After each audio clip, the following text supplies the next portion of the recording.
Coming up next on the Filthy Rich Cleaners podcast. Don't be afraid to, utilize that to its fullest. It's definitely been a huge help, AI, but I feel like I'm starting to rely on it for all of my emotional needs now. From your first dollar to your first million, welcome to the Filthy Rich Cleaners podcast, presented by ZenMade. Join your host, Stephanie Pipkin, founder of Serene Clean, as she shares proven tips, tricks, and hard-earned lessons. Whether you're just starting out or ready to scale, get ready to discover how to build your own cleaning empire. Let's roll up our sleeves and dive in. Hello, everyone. Welcome back to the Filthy Rich Cleaners podcast. I am your host, Stephanie from Serene Clean, and in this episode, I will be interviewing and having a lovely conversation with my payroll administrator and accounts manager, April West. And April has worked for me for nearly 6 years, worked alongside me, shall I say, really more so. And I think it'll be really fun to talk about her journey here at Serene Clean, as well as some of our, experiences and fun cleaning stories together, because we have cleaned side by side countless times, and it's been quite a journey. So April, thank you for joining me today. Thank you. So let's start off, let's go back 6 years and say, where were you? What were you doing? You were birthing children a few years prior. So what was going on? 6 years ago, we decided to up and move our family from Arizona to Wisconsin. I was originally from Wisconsin, so we came back here as a stay-at-home mom for about 9 months, and I got bored. And I said, what do I like to do? I like to clean. So we decided to look for a cleaning job, and Stephanie was posting for technicians at that time. So at a whole $12 an hour, right? And that attracted you. Yeah. It was a different time, guys. All right, don't judge me for the low wages. And she helped. She skims over being a stay-at-home mom. Can you elaborate a little bit on your family structure? Well, I worked full-time prior to moving to Wisconsin, but I have a son, and then I have triplet daughters. Yes. So I knew as soon as I interviewed April, I was like, if she can handle that, and you are a veteran, former military, I was like, oh my, I want her. So I was definitely very attracted, obviously, to April. She also showed up super spiffy to your interview. I remember that, where people were usually rolling in sweatpants and a cigarette in their hand. Not really, but kind of. But not, we still see that. But so you were just so professional. I remember you were so nervous. I was really nervous, yeah. But it didn't help that somebody was watching my interview. Yeah. Because we were doing group interviews, right? Yeah, because it was, probably... Well, no, it was just me. Oh, yeah. There was another technician. I see. Yeah, we were watching for mess-ups. But, so it was definitely, you stood out immediately. And for you, your background from a career perspective, can you mention that? I was in the military for 6 years, and then I was an operations manager for a large retail company for 7 years. Then I worked in a healthcare for about 6 years prior to coming to Wisconsin. Did you ever consider just cleaning on your own? Like you said, you like cleaning. Why did you go the company route? I did. Actually, I like organizing. Mm-hmm. So that was something I looked into, becoming a certified professional organizer. But my husband, being the realist he is, he's like, but do you really know how to do that? Mm-hmm. And I was like, well, why don't I try my hand at cleaning first? Yeah. And then I realized all that the back end stuff that goes into owning a business, and I'm glad I didn't. Yeah, I'm glad you didn't either. You'd be my competition, and we'd be mortal enemies right now. Not that I'm competitive or anything. That's sarcasm. I'm very competitive. So, and for you, thinking back to why did you apply to Serene Clean specifically, outside of you like to clean, but was there anything that attracted to you despite the low wages, particularly? The flexibility and the mostly the flexibility and the part-time work at the time, because I didn't need to work full-time, but that kind of evolved into full-time just because I like it. Mm-hmm. Obviously, yeah. Things have evolved heavily. And the reason I'm nailing into this is you guys are just going to be seeing this over and over again. I could not offer anything except flexibility and showcasing the excellent staff I've gotten who started as part-timers and who have either stayed as part-timers or they have evolved into other roles or full-time cleaning techs or whatever. I think it's just, my emphasis is so heavily on part-timers because even looking at our current staff, I mean, you do the payroll, how many are under 30 hours? Like majority of them, right? So we just have way more employees than I guess we could get the work done with fewer employees if they were all full time, but in no way, shape, or form is that going to happen, because like it's not possible for us. Meaning like logistically speaking, it's not possible, and also we know the call-in rate, and so we'd rather have a bunch of part-timers because it's just easier to manage from a call-out perspective, because that's just the name of the game here. So you started as a cleaning tech, and let's talk about your training and how extensive it was. I don't even know. I was trained probably a week, maybe. AKA you just tagged along with me or Steven, right? Yeah. And I asked if I could jump in right away, and I was told no. Like, you gotta watch, and out the gate, I was very slow. Yeah, I remember actually wondering if it was going to work out because you were slow. Yeah. And also, like, I was like probably like a really like high-strung person, because we're always understaffed, like in the beginning, and like there was just such a high demand, and like during that, when you came on, it was such a chaotic time, because it's like this thing started to really tumble, it felt like, and you know, we had the commercial, and I was probably just a lunatic, like I know I was, because there's just so much going on managing it. And so if anybody was like even perceived as like we're not getting it through, I'd just be like, you gotta go faster. We're probably all slow. I'm probably really slow. Yeah, I'm like glacially slow at this point. Which is surprising, because I came out of like military, being physical, and like, but to be told I was slow, I was not accepting that. Yeah. Stepped up my game. But it's funny because, you know, once we did get you into the regular clients, that was actually like incredibly like difficult to get your clients off of you. Like they did not want to let you go. They were very dedicated to you. Also, you had like perfect, flawless attendance. So we never had to, we were very consistent for your clients, because you always showed up. Because for April, unless her leg is chopped off, she's showing up to work, something wonderful about her. And even still, I think you would like crawl in with like a nub, like I'm here, coach, put me in.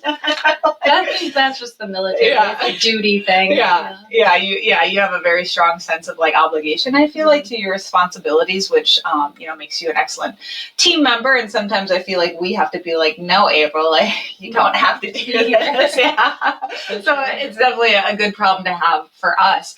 And so, you know, you had a bunch of regular clients, and then remind me, I guess, what was that transition like? Because I don't even remember. Like, did I approach you? Did you approach me, us? I don't think, I was trying to think about this. I think you had started me in the office just helping with like invoicing, because you were out cleaning. There was probably like 5 of us or 8 of us on staff at the time. And then we kind of brought Crystal in, and then I stepped back out into the field. And then when it got up to be a little too much there, then brought me back in. And I was trying to think of at that point what my role had been, but I think I was still doing invoicing and a little bit of customer service at that time. Yeah, I can't remember when I started having you help with the payroll of calculation and things like that.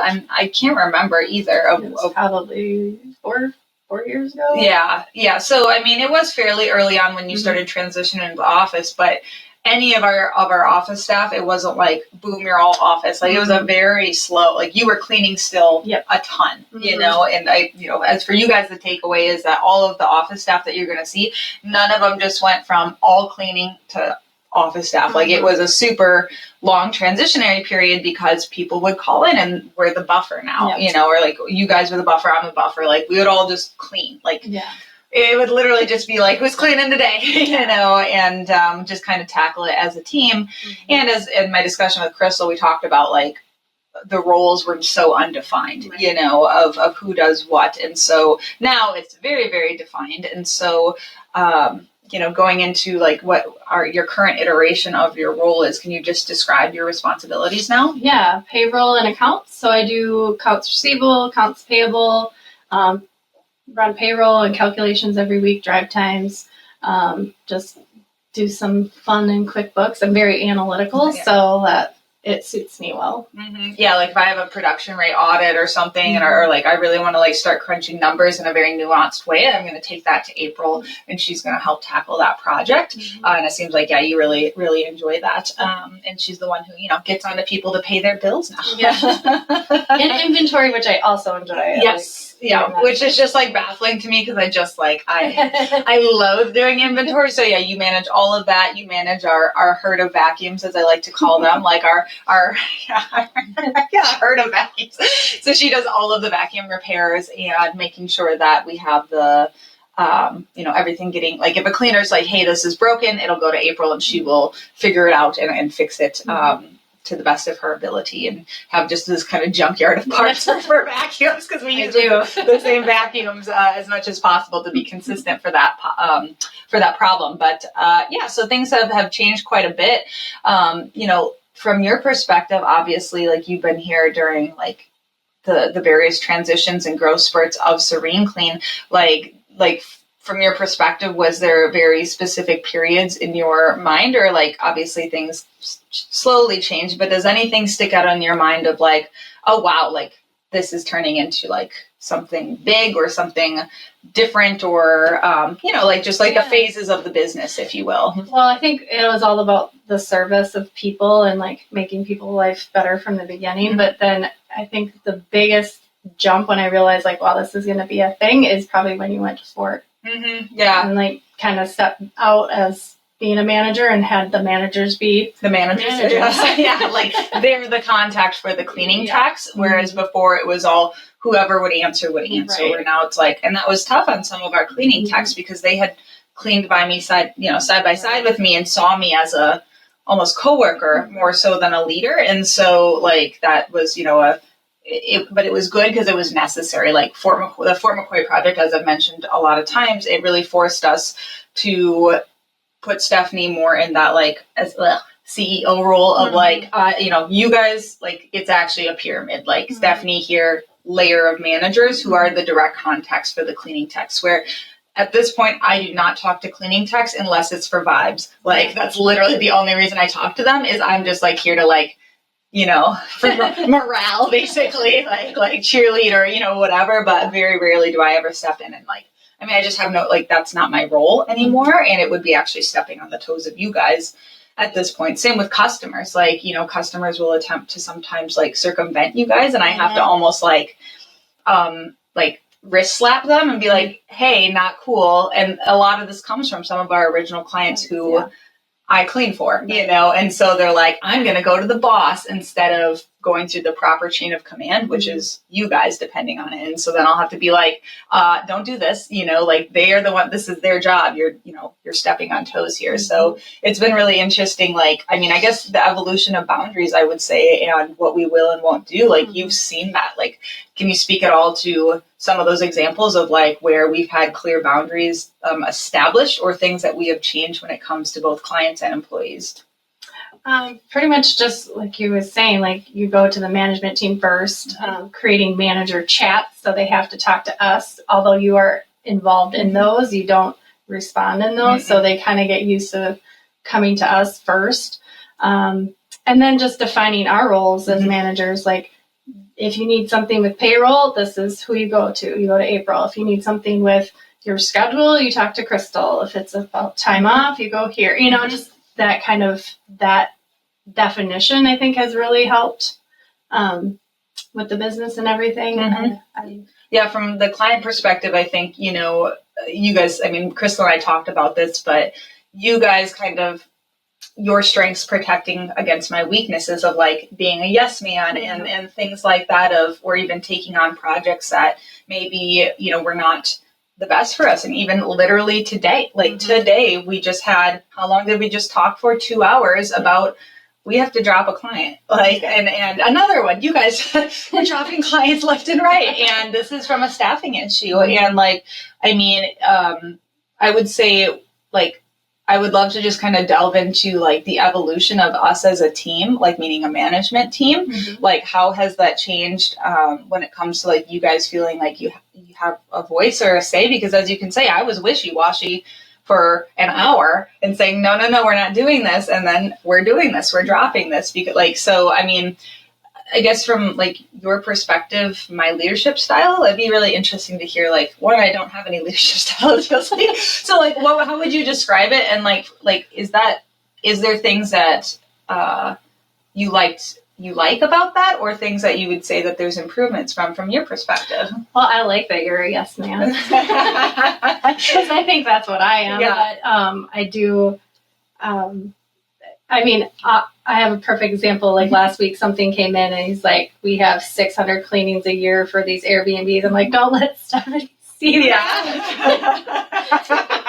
Yeah, you like have to actively hide things from me sometimes so that like, because you guys will know what's best because you're managing the team. And sometimes it's hard for me because I'm just looking at the numbers and I'm not having to deal with the problems associated with that. And it's not, and a lot of times I'll push back and be like, it's worth the struggle, but other times it's not, and so just you guys feeling comfortable to like push back, you know? And I just think being in the day-to-day and knowing the technicians the way we do, like, we know this person has high anxiety. They're not going to do well in this type of situation, or, that's just kind of the theme we've learned to like work around the people, which has kind of helped us say no easier to clients. Yeah, no, or yes. Yeah, depending on what it is. And it's just, I feel like all of us are learning and evolving really well together, and kind of like, and even sometimes like, reflecting like, well, we've made this decision related to this prior, but maybe we need to change, and being like agile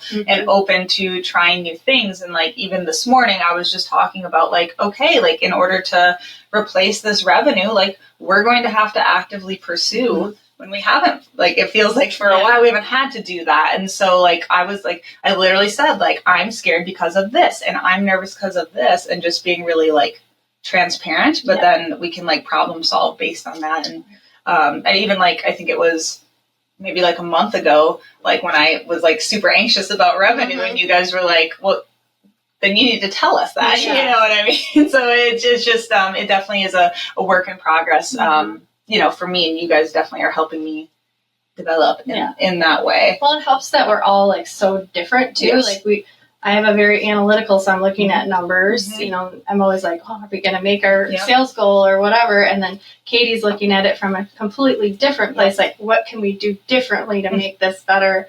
And Crystal's looking at it from a staffing perspective. Like, this person doesn't like to go here. They don't do well in this situation. So I think all of that together makes it work. It really does, because like, even like looking at this morning's conversation, like how everybody was chiming in from their perspective, like I'm coming at this from a high level of like growth and like the business. And then like, like, well, would this work? And like, we're all suggesting things of like, how could we make this account work? Like, I mean, we talked for like an hour and a half straight. I'm like, well, how could we make this work? And like realizing like, the juice isn't worth the squeeze despite it being a giant account. And we're like, we could just make this money up with low-hanging fruit with our current availability in residential or daytime commercial. And that like, it's like, oh, well, that eased me, of like Katie sharing like, what do we have for availability? And Crystal being like, we can't staff this. We're never going to be able to staff this well. And that's like, just everybody feeling confident enough to like share their concerns without feeling like I'm going to just like bulldoze, because it is a balancing act, I think, with like, sometimes I feel like, I have to push, so that we don't get stuck. But then other times it's like, we need to, pump the brakes a little bit. And, looking at the past year, I feel like we really like identified, how we're going to like handle, I guess, like the business operate, like really, I feel like, especially for you, like a lot of things is very operations focused, like when we're like doing audits and refining like our current processes as opposed to like actual like growth. Like that's what you're focusing on a lot of, like, how does this process work or things like that. So, looking back at like even, the switching payment processors, like we tried that and like, can we talk about that? And that was like a big mistake, I would say, on my part. Like that was a huge mistake I made, was pushing for that. So, well, when can you briefly describe like what it was? Can I say who it was? Yeah, go ahead. Yeah. So we switched from QuickBooks to Stacks, and Stacks is great, but not so great for our clients. Yeah. They had troubles making payments. We had trouble. We couldn't accept like electronic check, which a lot of our clients pay that way. So it was delaying and causing me stress because it's causing our accounts receivable to look really crazy. I mean, I think there was times where we had 20 to 30,000 outstanding, which is like a lot for us. Yeah. We like it to be more like 15 or ish. I like it under 10. Yeah, 10 is ideal, but I don't blink an eye at 15. Yeah. So that we just kind of switched everybody over right away. We had a lot of issues communicating with the clients, and we tried it for a year and decided that the fees weren't worth the time it took me to spend just processing all that information. So we just went ahead and switched back. Yeah, because honestly, and the reason I pushed that through is because the payment processing fees were so much lower. Because as all of you guys know, as you continue to grow, payment processing fees are so expensive. Like, I mean, we spend $20,000 a year, I think, in payment processing fees alone. And that's something you can just build in. You know, typically I wouldn't suggest adding that on, as, you know, to the clients. Like, they're not going to want to see that separate fee. You know, it's just kind of an inconvenience to them, or it's a perception thing. Just build it into your cost. And so, you know, here I came in trying to like slash expenses, like this one's way cheaper, let's go with this one, and not realizing like the customer service was kind of crappy and the actual experience. And so for me, that has really taught me that like when we're about to make a big software change like that, we need to do a shit ton of research. Like we need to like attack this from every angle. Like tomorrow we're doing that exploratory call with Zoom phones, you know, to potentially be changing phone services. But that is like, this is the very first step of about 1,000 before we actually make that call, because we got like getting burned is sometimes very useful, I think, as long as it doesn't, because I don't want to say like, it wasn't like, it's just a learning experience. Like, and so it's like, yes, this is a mistake I made, but like, okay, the biggest thing is looking at that and saying, how can we learn from this and not repeat our mistakes? And I would say we definitely have had some consistent, like repetitive, like, why do we keep doing this? You know, thing. Like, I mean, for you, do any stand out? Like, I would say there's a couple obvious ones of like, we keep making the same mistakes. I can't think of anything for crazy. Me, it's like staffing, like hiring somebody before, like we know isn't the best fit, and we keep doing that because we're like, we need a warm body. Yes, we need a warm body. Like that took us probably 4 years to get out of that. Time. Yeah, and even now it still like eats at me sometimes. Like, yeah, we do have applicants, but they're not ideal. Yeah, and like it's like we have business and we have accounts that we need to cover. So just that patience and knowing it never works out, like, because it never does. Definitely rushing is not good. Yeah. And just kind of figuring out the cost of time and training, and even with the stacks thing, like the cost of my time spent trying to fix the errors that were happening in the software probably washed out the $20,000 in fees. Yeah. And for you, like coming from like a really professional background, like for a large corporation, right? That's what you worked for previously, and obviously the Army being like a very large corporation, like, and then coming into like a pretty much infant small business, like what has that been like for you from like a security standpoint? Like, meaning like, how have you like, it feels very secure to work for a large corporation. You know, obviously there's layoffs and things, and also, and I'm not just referencing layoffs, but just like the future of your like career, like how has that evolved, and how have I been able to provide that security to you, and how's that? I guess I've tried not to think about it too much. Just don't think about the future of the business. Just because you see it all. Well, I'm even working, like you had said, like working for the large corporations, like you see the layoffs, you see there's job insecurity mostly. I mean, if a facility closes, then what is that person doing for their billing or whatever they were working on? Like now you have to shift them into another role. Even like one of my best friends got just completely laid off, and then they told her that after her layoff period, they didn't want her back. Wow. So it's like, even then you experience that enough, like you're just okay, like we're going to figure it out. And like coming to you, I guess I saw continual growth, even if there was some moments of being stagnant, and I was like, it's going to be okay. We're going to be fine. Yeah, no, for sure. And you're smart. I try. And it has, I mean, because you came in at such a like, you know, we were like just a baby company. I mean, you started in September, right, of 2019. So June, I opened in April. So we're talking a few months into me opening, and I already had the office, right? Yeah. So we had our first office. So did that give you some sense of legitimacy? I think so. Yeah, instead of meeting at a coffee shop, which I had been doing previously. If I had to go to your house, it probably would have been hard. Yeah, you think so? Yeah, that's fair. Crystal had a lower expectation. Maybe she's like, I don't care about this. Can you meet me at my house? Okay. Yeah. Oh my gosh! Thank goodness I had an office. Fair enough. Everybody get an office now. Just kidding. If you can't afford it, don't do it. But coffee shop would be better. At least it's a a public space. I'm not trying to skin you alive or something and make a lampshade out of you. Not that I would do that. Do I give serial killer vibes? No. Oh, well, I want to talk about some of our best cleans that we've had, and by best I mean worst. So you were on our first big old giant cleaning, meaning the cat house. Oh, so let's take it back to cat house. So somebody reached out. Their mom was in the nursing home, and she said it was bad. And Stephanie, even said, "We'll pay you extra to go to this place, but you don't have to do it." Yeah, you don't have to, but we'll pay you extra. And I was like, I like it. I love watching hoarders. Let's go. So I go in there, and there's literally human and cat feces everywhere.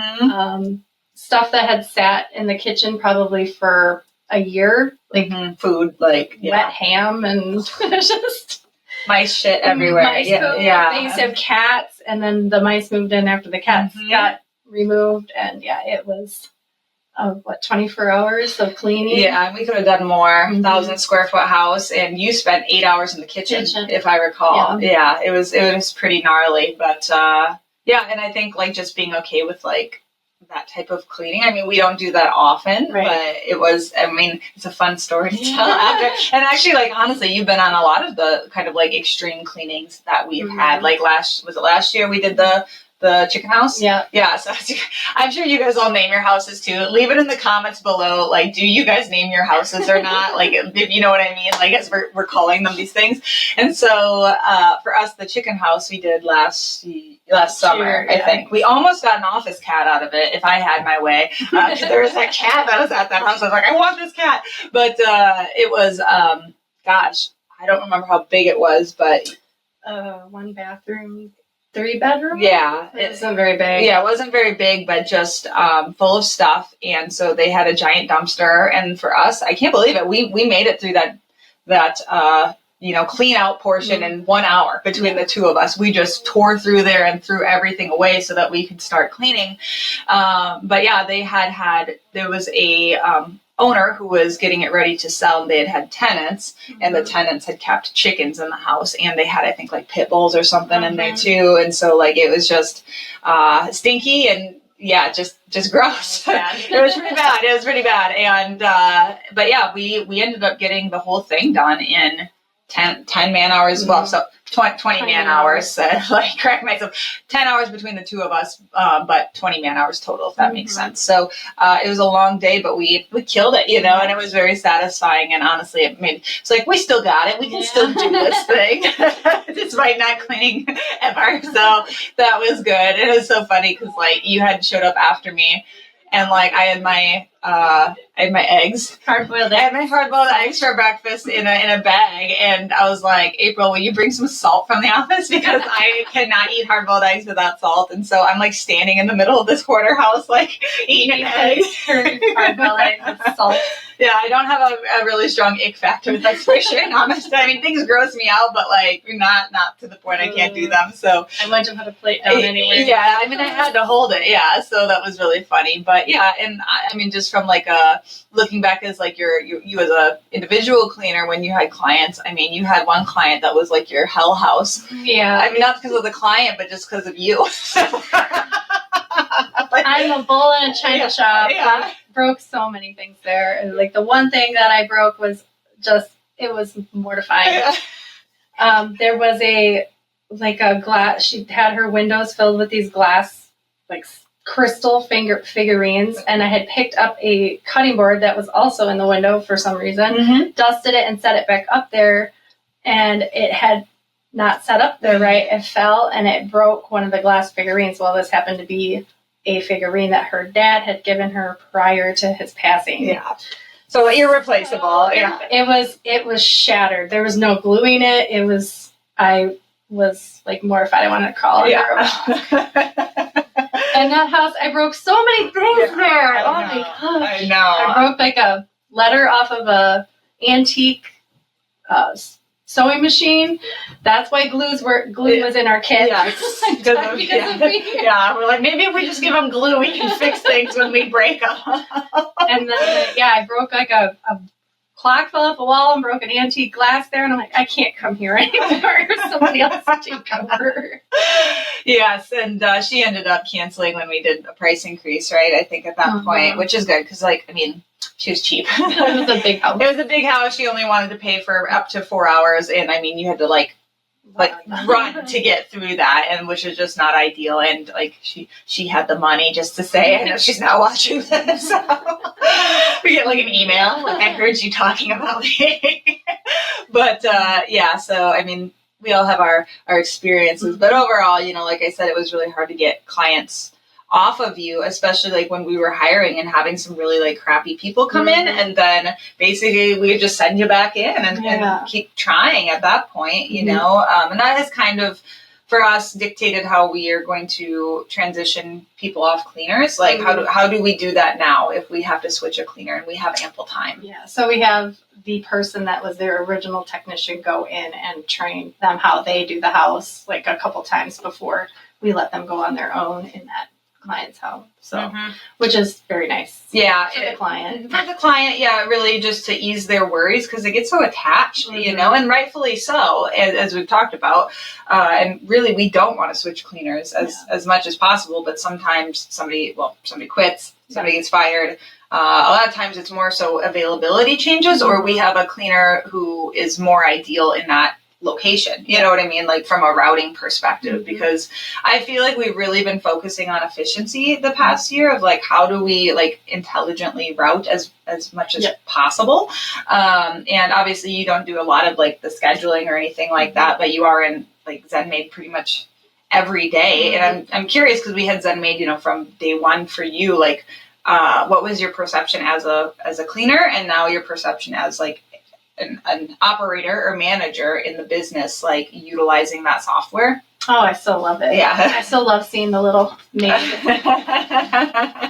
But it was nice seeing my schedule on my phone, and back then a lot of changes didn't happen. So I was I knew what my schedule was going to be. I could work that around my kids' schedule.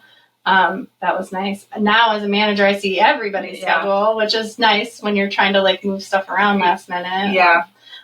So it's been great. Yeah. Yeah, it really has, we've kind of just built the business around it. And as the features have evolved, we've just kind of rolled with them, to add on even things like service ratings. We've really enjoyed doing that and getting feedback internally in that way. So it's been very nice to utilize the different features. But honestly, I feel like we've been pretty tech savvy, through the years. Even going from QuickBooks Online to Gusto for payroll software, because you're in Gusto all the time. Talk about Gusto. People are looking for a good payroll software. Oh yeah, it makes it easy. And easy. For our staff too, they like it. They can go in there and do their time off requests in there, and we get notified. The taxes and stuff are done right through them, so that gets sent to the state or the federal stuff. And then also if you have people that have withholdings for child support or something like that, they take care of that too. So that's really nice that they calculate all of that. Yeah, because you're the one kind of dealing with that, and all of the April deals with a lot of I would say a million small tasks when it comes to administrative workload that if you were to list all of the things out, it's it's so much, and without these softwares, it makes it really hard because then all of a sudden, okay, you have somebody whose child support is getting withheld from their paycheck. Before we had Gusto, how did you have to handle that? I think we'd have to physically write a check for every single week, I think, you know, and that was just like, when you start stacking all of that stuff on top of each other, all of a sudden we've got, like, it's just annoying, you know, and like, and missing it is like, anytime we miss something like that, I know for both of us, we're just like, like, we hate not being on top of things. And so I think that's where utilizing software has been like a game changer, or even like Trainual. Like, that was like a big deal last year to input Trainual, and not something I think that we could have even afforded in the beginning, but probably we weren't solidified enough on the company to do something like that. I feel like orientation would have been nice in the beginning, because that's what we mostly use Trainual for, is orientation and like quizzes and stuff like that. But I don't think I was ready to do any of that yet. Well, and you can also record how you do your job. So if I die, they can go in there and be like, oh, this is how she runs payroll. Yeah, and I mean, ideally, she never dies, and none of us do, or leave, or need time off. Really, just eat and sleep and poop Serene Clean. That's the goal for all of us. But, you know, hypothetically, you want, you know, to take a vacation. Don't do that. But I'm just kidding. I just bring the laptop. Yeah, exactly. But, you know, we're also using Trainual for documentation of standard operating procedures, so that as we scale, as we delegate and shift in our roles, maybe bring on, you know, ICs in different ways. Like Veronica, you know, she's my executive assistant, and she now, you know, she does different aspects of some of our roles. And so as it allows us to be nimble if we want to make changes, or say we do have a giant growth spurt and one of us needs like we need to bring on more support in that way. Like it's already documented utilizing Loom and things like that. And I feel like you've really rolled with the, I mean, I feel like you've been very open to new tech, you know what I mean? Of just like, whatever I throw at you, like this, let's try it out. And obviously ChatGPT is our AI. We literally can't write an email now without ChatGPT. Hard emails. Yeah, hard emails. Yeah, like easy ones are fine. But like that was today we're writing that email to that client saying, we can't staff this, and it's because, you know, because of XYZ and blah, blah, blah. And I won't go into all the details until the dust settles or whatever. That'll be a separate podcast episode, I'm sure. But right now, this is literally what just happened. And April's like going into chatty, as we call him, chatty, and, you know, saying something, is this good? And then we edit it. And, so, I mean, it spit out a professional email in 2 minutes. Yeah, where we were really struggling with how to phrase things. So, like, don't be afraid to, you know, utilize that to its fullest for sure. So yeah, it's definitely been a huge help, AI, but I feel like I'm starting to rely on it for all of my emotional needs now. Like, how am I feeling today? Like home decorating. Yeah, oh yeah, for sure. I've helped it with my landscaping projects and meal planning and everything. It's amazing. So I'd love to talk about like from a cultural perspective, because I feel like I touched on that a lot with Ashley B in my conversation, our cleaning tech, which you guys will see that episode probably before this one. But, you know, from your perspective, like, how has what did the culture start like? How has it shifted and deepened? Like, do you feel? It definitely was all about service. And that was kind of what my mindset was at that time, like serving other people, helping people in need. And yeah, just like the family first was the first thing that grabbed my attention, and just being able to, like, I can be there for my kids when they need me. I can stay home if I have to, the flexibility. But yeah, as it's evolved, I feel like it's gotten more towards the flexibility of like, you can have the schedule you want. I only work 4 days a week. So and sometimes I forget that, honestly, because it's like, I don't like, and it's interesting because I say that like for the management team, like I really, like, I don't give an F, like what you guys do, like just whatever, like get your work done, you know what I mean? And if you can't, then like, we'll talk about, you know, taking it on elsewhere. And that's been like really important to me. And honestly, I don't have to micromanage you. I don't have to really like any of you, you know, and I don't think it would work very well if I did, you know what I mean? Like, I think that would stress you guys out.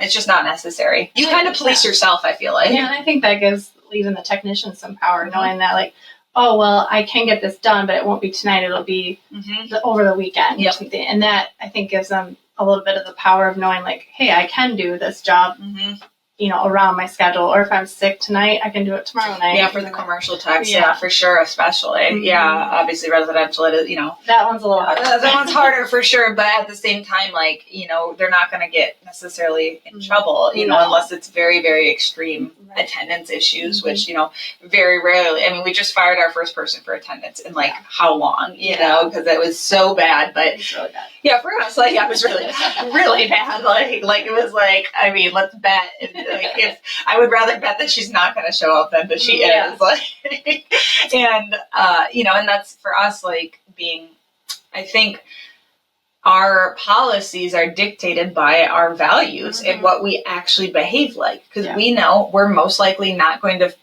fire somebody because of attendance. And that, we just revamped our composition structure and our raise schedule and like what that's based off of their behavior.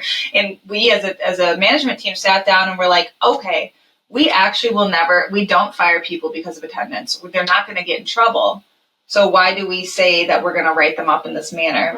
We don't do that. Like, we have years of data suggesting we don't actually do that. So why not revamp the compensation basis based on how we actually behave? Right. And we actually behave like we want them to not get a raise based on their attendance. Like, just tie it to money, and that's it. And if it's extreme enough that we're like, this isn't a good fit because you're not serving our clients, then we'll just fire them. Right. And because it's just not a good fit, they're not going to be consistent. So we kind of come at it from that angle.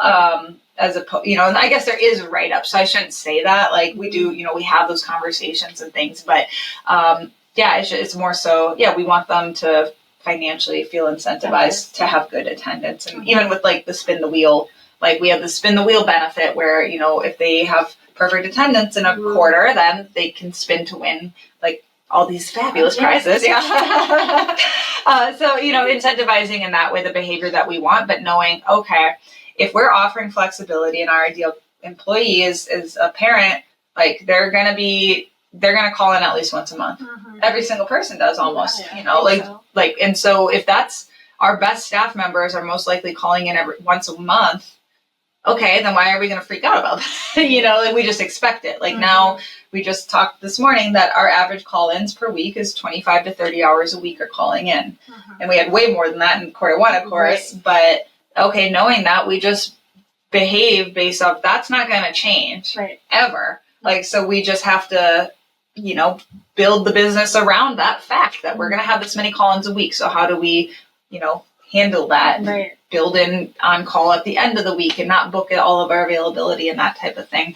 And, I guess from a cultural perspective I guess I really like that you said, like, what attracted you, because that shows you how important it is, like, shows you guys how important it is to get key players and really valuable, intelligent people. It's not about money necessarily. Like, I mean, like, has it ever been about money? No. I don't think so. No, not for you. Not for you. And I mean, obviously that's not to say money is not important and fair compensation is not important. But as I touched on in Crystal's, it's like, you guys don't have to ask me for a raise, and that's, I don't think we have. No, I don't think you ever have. Honestly, I just like give them on a regular basis as much as Yeah, here you go, guys. You're doing a good job. Don't leave me. And even like the pets and the kids and stuff in the office. Like, again, I know that you guys can't all do that right now, but if that is something that you aspire to, like, talk about that, like, because that's made it to the point of you guys feel like you can't leave. Like, well, I get to bring my dog, and she's a handful. Insane. She did the puppy. She's a Chinese Sharpei. So she gets to play with Crystal's dogs. I bring my kids on off days if I don't have care or someone to kind of watch over them, even though they're getting kind of old for that. But 8 hours all day at home, I don't trust them. Yeah. Sorry, kids. Yeah. But so I guess that's so nice to be, I can either stay home that day with them and still get my work done, or bring them here and they can play here and play with the dogs, and I still am able to get my work done. Yeah. So that's nice too. Yeah, exactly. Just knowing that, like, at the end of the day, like, you guys are, like, it's not just like your job and your life are like two separate entities. It's like they need to work together, for it to be actually like ideal for you. And again, that makes it so that your key players are not going to want to leave because they have these things. Keeps deepening. I know, like the pot here. Yeah, it's just like harder to crawl out. Yes, exactly. I want them to be like addicted to Serene Clean, that they can't get away.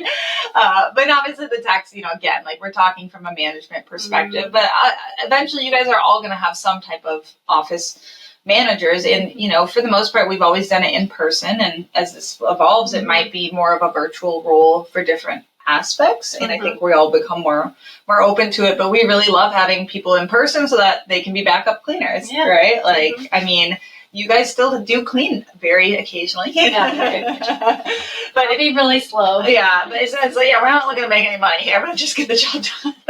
I think you've deepened that for the technicians too. We've learned that they respond better to like immediate feedback. Yep. So like saying like, this person loves you. Like this client was so thankful. Like as soon as we get that, we pass it along to the technicians, and that gives them that sense of accomplishment and that feeling that I am serving these people well. And then too, like with the free cleanings we do now for the cancer patients, and also the community, the Fresh Start project, that a lot of the technicians love doing that. Yeah. They know they're truly helping somebody. So, well, and it touches on like for you, what you're talking about, like you were attracted to the purpose, the meaning, making a difference. So what we're trying to do, even just based off of like what April just said of like, okay, that makes her feel more motivated and like she is making a difference, basically. Like her work has meaning. And I think intrinsically that's what we need to do for our cleaning techs in order for it not to just be about money. Like if we can make it not just about money, we can make it be flexible for them and they feel like they're making a difference and getting good pats on the back all the time, then it's going to increase the positive feedback loop in their mind that this job's great, I make a difference. Like they acknowledge my work, so that's definitely been very, I feel like, intentional on our part to like make it so they feel both supported but also recognized for their hard work.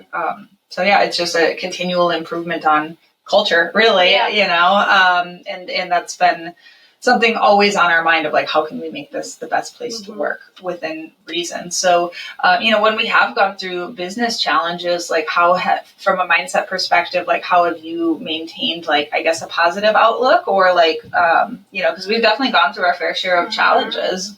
Yeah, COVID. You were just there for a couple of months when COVID hit. It was just even through COVID, like offering the free cleanings, we're still helping people that need, like they're shut down, their business can't afford us, but we can go in there and like make it feel good for them. And we had the PPP at the time, and actually I just recorded a solo podcast episode about my first 10 staff members, you being one of them, and like how many, like, we have 3 of you still here, obviously, Crystal, you, and Ashley S as a cleaning tech, and I went into all of the other ones of why they quit, and one of them, S, he did what he did. And do you remember that? Of just basically telling you guys. Yeah, once we found out the country was shutting down, he kind of put it out there that, we should all be laid off and get unemployment. Yeah, and you were still a cleaning tech, right? Yeah, so what did you think of that? Like, I thought it was shitty. You think, what's wrong with you? But you weren't like thinking like, I was like, well, if that's the inevitable, I guess. But like, I don't like that mindset. Like that's not the way to go. It seems lazy to me. I mean, if you can't avoid it, you can't avoid it. But if she's telling us we can still get paid and still work, why wouldn't you want to still work? I don't get it. But just having that mindset of and that was for me of like, if we could work, let's work, for me. And so like from a, I guess in support, like that was my first and really one of the only times I've ever had like blatant insubordination, and as such a new owner, like that was really like, that was hard. It was hard, because I was just like, what do I do with this? Obviously I fired him, but like it was so shocking to me to happen, It didn't seem like the type. Yeah, exactly. Like he wasn't going to work out anyway, eventually, just from a culture standpoint. But yeah, that was very much like if your mindset is like, what's the laziest I can get away with and like not get in trouble, like one. That could be starting of like a cultural, like there might be a toxic workplace culture, but we know that wasn't the case. Yeah. So then at that point, it is the technician at that point or the staff member. So yeah, we've definitely gone through our fair share of like doozies. I mean, I remember the first time I fired somebody with you in the room. Yeah, we videoed it. Yeah, we did video it because I was so nervous and I was like, okay, we need to because I thought maybe she was going to like lose it or she was kind of like, like to the point of this woman could absolutely like come at us for something, right? Yeah. Because she was in the ER every other day and was calling into work all the time because she had these emergencies. And so, April was sitting in the room. I was literally shaking. Like I was so nervous to fire her. And she comes in and she's got her like juicy sweatpants on and I'm fired. I say it's not working out. Like, please return your shirts or whatever I said. And she stands up and she's like, this is some petty ass bullshit. And she storms out. And luckily we now have that catchphrase. So we get to say that at all times. Like anytime things are being particularly stupid. Yeah. Petty ass bullshit. But like, it's just so funny because it's like, you've seen, I feel like me and the business evolve so much of like, just trying to figure things out. And like, I mean, obviously you can be honest, like, has there been times where you're like, Stephanie's acting like a child? I don't think so. I just kind of feel like we've kind of Googled our way to this place. Yeah, that's like, when you guys want to know like how to get to Serene Clean's level, just that is our answer. We just Googled it. I don't feel like it's ever been a childish thing. It's just been like, I don't know what I'm doing. Yeah. But Google might. Yeah. So let's just work our way through it. And we have a sleuth in the office, so she's really good at like finding things out. Crystal will find out anything. Yeah. Like you give her like the color of shirt somebody was wearing and like maybe the day they pass through town and she'll find out. It's nice that between her and Katie, they know a lot of people in the area. Yeah, so, no, it definitely helps us. As far as like business stuff, like, we've gotten to the point now where we're like, maybe we should take some classes. Like it'd be good to like learn a little bit more in depth. So. Yeah, and really like leaning into the expertise of like each of our roles, and that's definitely like a discussion that we've been having is like, how could we do that? And again, ChatGPT, that's really helped us. Of like for me, if like I don't know how to do something, and I think that you can either go one of two ways, which is like, I don't know this and I feel stupid, so I'm not going to pursue this, where I feel like, especially like, I remember one time, like you were working on a spreadsheet and you were trying to figure out how to like calculate like the length of time between two dates or whatever. And instead of just being like, or coming to me even, you just figured, like, you just Googled it. Yeah, Googled it. And then all of a sudden, so it's like, but there was no feeling of stupidity. It's just like, well, we'll figure it out, and I think, honestly, overall, that's been our general mentality of, like, everything is figure-outable, and not allowing the negative feelings or shame, bubble up and stop us from making decisions. Yeah. Because I feel like overall we're pretty decisive as a team of like, okay, like, or just tackling problems head on, and just maybe even, stating the feelings that we're having around the problem. And because I think a lot of times, especially for me, like I put a lot of pressure on myself to like have all the answers and seem like intelligent to you guys, although you guys see me at my stupidest. So I guess, so there is that. But like I want you guys to feel like confident in me. And so if ever, like, it's hard for me to like sometimes share my insecurities around like where the business is or any struggles, because I'm like, I don't want you guys to like not respect me. You know what I mean? Like that's very important to me that you guys do respect me. And obviously, like, I've gotten burned in like a management position before, and like always in the back of my mind of like, you guys see how much I make, like, do you think that like it's always there, and that like, for me, it's the imposter syndrome of, do I deserve this? Because you guys are all working so hard. And I mean, but honestly, you guys help me. Like, you literally like mother me sometimes. It's like super motivating though too. Yeah. Like your whole story, just starting so young, and like you're at this point now with this big business. Like, we know it's going to be okay. Yeah. We're not going to get hurt unless we jump off the roller coaster. Yeah, it's like, if you have an investment fund and then like as soon as something seems like shaky, you all of a sudden sell all your shares, like, no, you need to weather the storm. And I think like navigating emotions as we weather the storm is like, that's been the most challenging for me, and not like, because we've never done this before. Like I've never done this before. Like, yes, we're 6 years in, but like at the end of the time, like I feel like sometimes I'm just flying by the seat of my pants, and we like, even though we know what we're doing, like, and it's interesting because it's like, obviously, like we have this platform, like, and Serene Clean is seen as like this thing, but at the same time, like a lot, like I'm just letting you guys know, like we feel like we don't know what the fuck we're doing, like like all the time. And so, like if you're feeling like that, or like you're like, I just don't understand like how to do this, or blah blah blah, like we feel that way all the time. It's just, we figure it out. Yeah. We Google it. We watch a YouTube video. Like we read a book, or so we're always exposing ourselves to new ideas, or even like in our conversation today of like, okay, like, do we need to offer a coupon to all of the people, like to increase our close rates? Like if we've got to like emphasize on residential right now, because commercial is being hard for us to staff, like let's try some things out and not see it as like a failure if it doesn't work. It's just an experiment. And having that like mindset of like, we're just scientists, like playing with variables right now and seeing if it works. If it doesn't work, okay, that didn't work. Try something new. And I'm really just, I think overall, all of our mindsets have really grown like a lot. Like, is there anything that you see in yourself, like from I feel like you seem a lot more confident than when you came on, anything else that you feel like you've grown a lot in from a personality standpoint? Probably my freak out level is tolerance is a little bit higher. Yeah. Like when somebody quit, I used to just panic. Yeah. Like, what are we going to do? Yeah. The place is going to burn down. Yep. Somebody quit. And now it's just like, huh.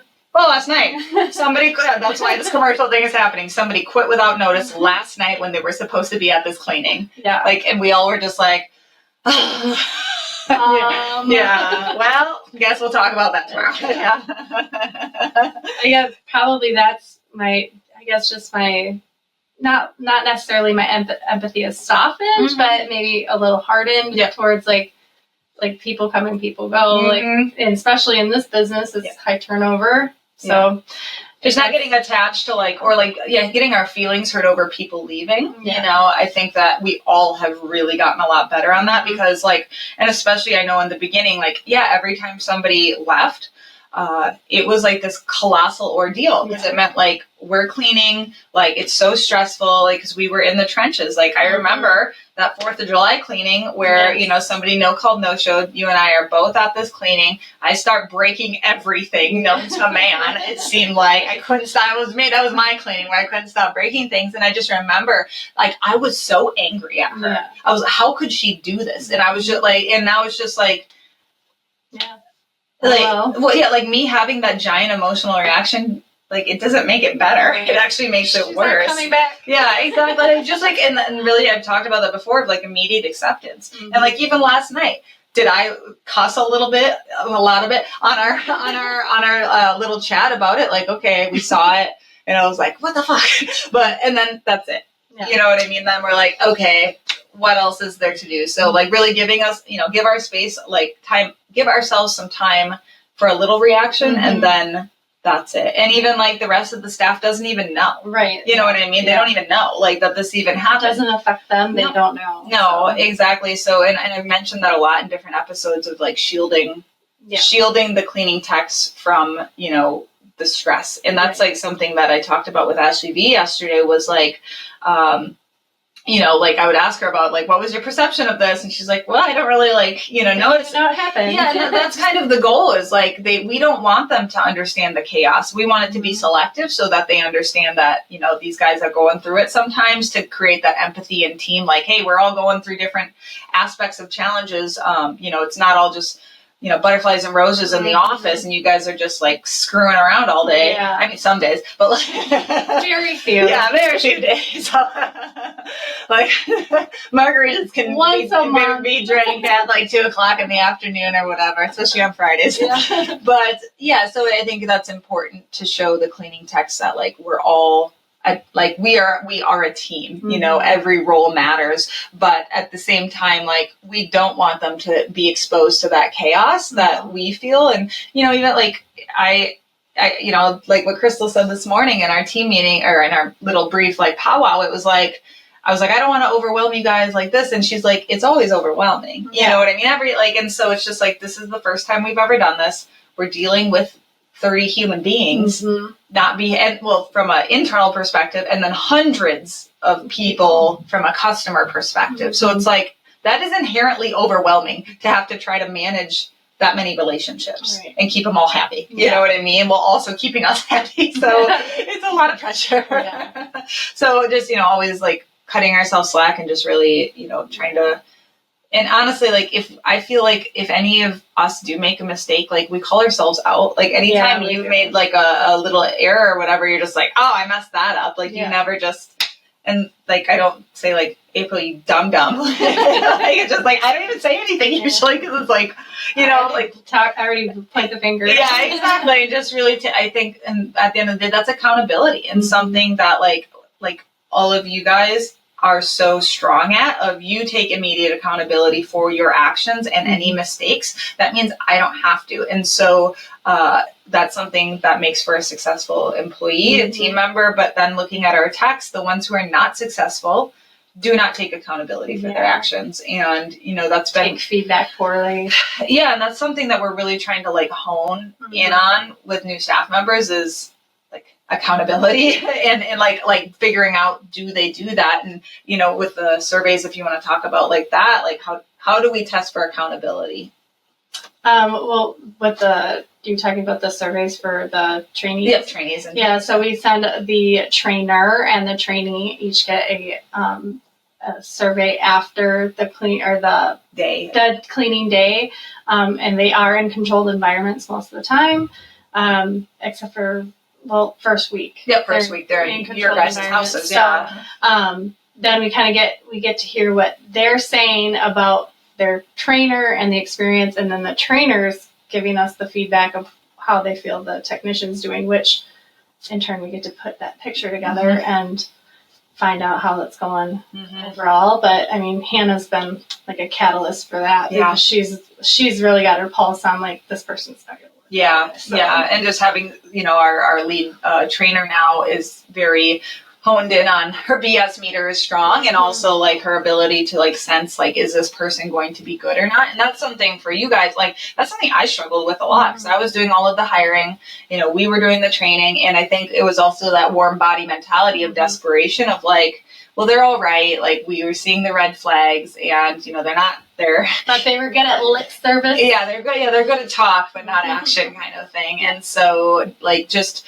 really, it is a skill, you know, to be able to look at somebody and look at their behaviors and being like, right there, they're not going to work out. And that's, you know, been a challenge, you know, but doing these surveys has actually helped us, because if the trainer is saying, like, you know, every day, or any cleaner that they're with every day is saying like, they really didn't seem to want to work, or I provided feedback and they gave attitude every day, every single time, like, okay, one off, that's one thing, but if it's every single time in training, like, this isn't going to work out. Like, they inherit their personality. Like, we don't want to have to like force somebody to shift their personality in order to make this work. Like, it naturally like, even looking at you, it's like, why was this so easy to have you? Is like, your personality was already like that. You already had a really big heart for service. You have a absolute disgust with laziness, and you hold yourself to a really high standard of like accountability and responsibility. And so it's like, I didn't have to teach you that, nor did I ever have to get on to you about it, because that's just who you are as a person. And so the hard part is discerning those traits. You know, because we've been bamboozled, we've been dazzled by people, because they're good at talk, and then until you can get them into an environment, you don't know, you know, because they can just. And we've had two technicians that don't get along, you know, and then it's like, well, is it this person, or is it just like clashing personalities? Which we've had that happen before, and then the technician works out for some time. Yeah, because we want to get like pretty long term, but yeah. I mean, if we can get like a year out of somebody, like that's like most people can make it to a year if they get through the 3 months. I would say like they're gonna make it to at least that. We have a lot of people who've made it past a year who are under their 2 years. So it's really how do we extend them past the 2 year mark? That seems to be the drop off point. I would 2 say or 3, 2 to 3 years. Like how do we get them to last longer than that? And I mean, I don't know, like any improvements you think we've made recently that will help with that? I mean, I'd say the wage increase. The wage increase, definitely the training process and the onboarding, having that. That's all new, like within the last year and a half. So actually having a legit orientation, legit training process, it kind of makes us feel more professional. I mean, I know we are. No, I know what you mean, but it really does. Like the first impression, their first day feels like really good. You know. Yeah, and then just we're quick to communicate with them, and I think all of that is really hopefully will help. Get them past that hump. And there's only so much that you can do because their lives change, and that's the thing. It's not like, well, if we just put in all these inputs, the output is going to be perfect. Like at the end of the day, like if they get an opportunity that's close to home or whatever, and they don't have to drive, like it sometimes happens. But that's why at the end of the day, like why we focus so much on the culture, because it's like, how can we make this a culture that they don't want to leave? Because that's the only thing that we can really control, so controlling what we can. And, we go through, there's definitely been really discouraging periods where like, gosh, like we just can't get ahead, especially with staffing, I would say, where we're like, it's like we hit that 29 employees and then it drops off. It's like, it's like we're cursed or something. And so it definitely feels that way sometimes. And I try not to like get in my head about it of like, we're doing the right things. Like we have made so many improvements.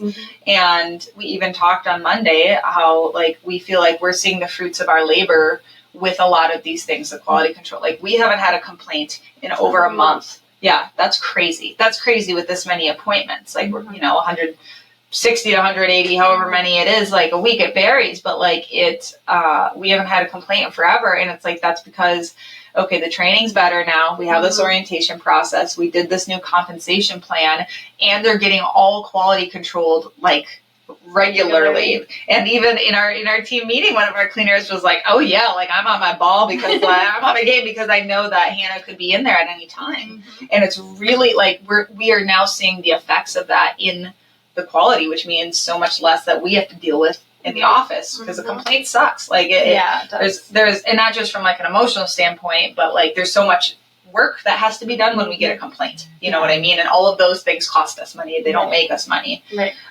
So I think we made a ton of improvements in the last year, and now it's kind of shifting gears of like, okay, like we can actually like pursue like accounts again, like where we feel comfortable to do that. And I'm excited like to actually like try to push for growth in that manner. And it's not something we've had to do, but as we mentioned, like people are feeling the financial effects of a lot of things right now from like a potential recession standpoint, and house cleaning be a luxury of like we're seeing less leads from last year at the same time. So it's like, okay, we haven't really changed anything. A lot of things are going good. We're still getting reviews. So we need to do more from a marketing perspective. And so that's really kind of like an interesting new challenge that we haven't had. We've been had a lot of luxury when it comes to not having to pursue. And so it's kind of like, oh, we actually have to do, like, again, what did I say? I was like, I have to eat my ego, because I always say we don't need to pursue anything. It comes to us and say, okay, new challenge. How do we recoup this lost revenue from this account? And like, what's the fastest we can do it? We got until middle of May when we sent that last invoice. So like, let's go. So, it's ever evolving, and I think it's been a journey. Fun one. Yeah, it has been very fun. And I'm so obviously, like, just from a luck perspective of like getting you so early, like I was just really effing lucky. I said the same thing about Crystal, like for you to like stumble into my life, it's like insane. So I don't know how to help you guys with that, but like, have a good Indeed posting and a professional place to meet. Yes. Yeah, that's it. And, just be really authentic about like what it is that you care about. And I would say, like, even mentioning, motivational, like, I feel like I'm just a very, like, rah kind of person, not like really like shooting flowers up your ass, but more so like I believe in our mission. Right. You know what I mean? You guys believe in the mission, and like that comes across, I think, in everything that we do, of like, this is really important what we're doing. And I think for an applicant to feel that from us, it needs to just like explode out of us, and the whole environment. Like, they walk into the office and they know who we are, kind of thing. And that's what Ashley B said of like, how did we get such an astounding cleaning tech as Ashley B? She walked in and she could sense who we were, immediately. And she wanted to be part of it. And so, like, how do you make a company that people want to be a part of and like are excited about, what we're doing? So, and obviously all the community stuff that we do, and it's just a part of who we are. So, it's been kind of crazy. Crazy fun. Yeah. Well, any advice to our listeners here? These are owners. So how do you get people like you, April? Just really believe in your mission, I guess, and then just let them know, even though it's just cleaning, that it matters and that we matter because we're serving the people. That's really taking pride in what you do. And we're not just cleaners, we're not just technicians, we're people helping other people. Absolutely. Well, on that note, thank you, April. This has been lovely, and you guys leave some love for April in the comments. Hit that like, hit that subscribe, of course. Join us in the mastermind on the ZenMade Mastermind Facebook. We post a lot in there, lots of great community there as well. And I will see you on the next episode of Filthy Rich Cleaners. Bye-bye.